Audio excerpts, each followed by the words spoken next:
का खोदी खोदी ढोड़ी के देवरा कुआं कैले बा। तो का करबा था भाई लोग, ऐसे ने कुछ धार्मिक और पारंपरिक गाना सुन के ना हमारा आँख में पानी आ जाला। अब पता नहीं कहाँ कहाँ से पानी आ जाला, सिस्टम पार देंगे। अब कौन ऐसा प्राणी बा भैया कि ढोड़ी में कुआं खोद दही, सोचे वाली बात बा। बाकी कंडम भैया ढोड़ियों में कुआं खोद देता ना, अब पानी पियता ना। तो ठीक बा चंदन भैया, जगह पियास लागी उ तोरा घरे जाके वही कुआं का पानी पी ले कि नहीं पी ले ई बताव। नहीं भाई लोग देखो ताला जा कंडम भैया का ए मर्दे जब ले अलबल तब ले भोजपुरिया इंडस्ट्री में खाली ढोड़ी आ चोली का प्रचार करता और कुछ का प्रचार नहीं होला। चलो जा भाई लोग करा आगे वाला वीडियो प्ले करता नहीं मजा आई। टोई टोई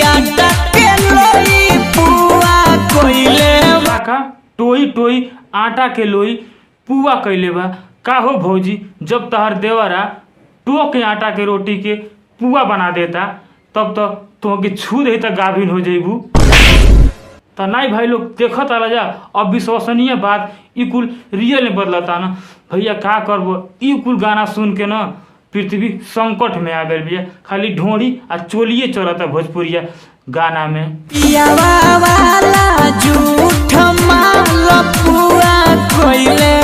का पियावा वाला झूठ माल पुआ कैले बा।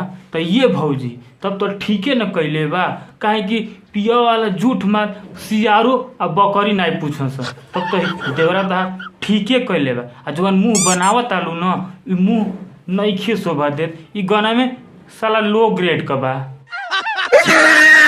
तो चलो जा भाई लोग अब यही गाना का पार्ट 2 तो लोन के देखाओ तानी, ओहू के देखा जा। आए कहो भैया काहे ढोलिया मुदे लगल ए मर्दे कहीं का। अब पनिया कैसे पियब, पानी बिना तो तू मर जीव मदे लंदन भैया। हाँ ए मर्दे कहीं का कंडम भैया।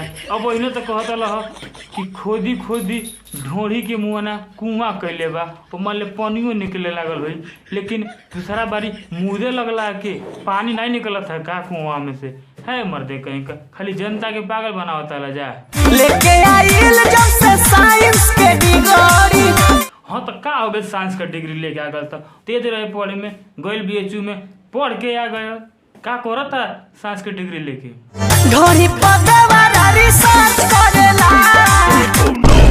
का रे लंदन भैया। तोरा के मर्दे साइंस पढ़ोई नहीं, तू आके भारत खातिर कुछ परमाणु बम बनेबे। लेकिन तू सरवाया के घटियही का पढ़ाई पढ़ के ढोरी का रिसर्च करता ले। भाग सारे वो तो न्यूक्लियर बम होला रे सारा, तो पूरा दुनिया के विस्फोट कर देबे।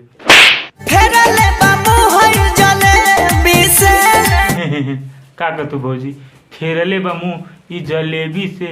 तो ये भौजी ये लंदन भैया का ना एगो वीडियो पे 11 मिलियन व्यू आ जाता।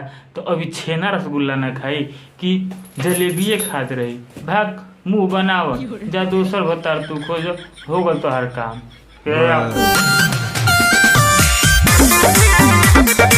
अरे साला ई कारे नहीं भाई लोग देखो ताला जा इस सरवा का दरिंदगी कैसे झलकता। हाँ ऊ भौजैया कर दादी तो कैसे गांठ चिया के सुतल बिया कि ओकरा के आदमी शरीर छुअता ना, ओकरा होड़ी पे गोल गोल अंगुरी घुमावता ना, कलम घुसावता ना, तब वो ओकर नींद नहीं खुलत भाई लोग। ऐसो कहीं बकचोदी होला का। भाग बिहार के जनता ना अब मॉडलाइज हो गई बिया, तनी सा रियलिटी चीज देखाव सन। का रे भौजी तोरा लाज नहीं खेलागर तो के जाके आ एक तमाचा मारे के चाहिए, लेकिन तू तो वही में कबाली। चलो जा भाई लोग अब वीडियो कर एजे से बंद कर जा, हमार तो एकदम कपाल दुखाए लागल। चलो जा भाई लोग मिले जी कोनो नेक्स्ट वीडियो तक के बाय।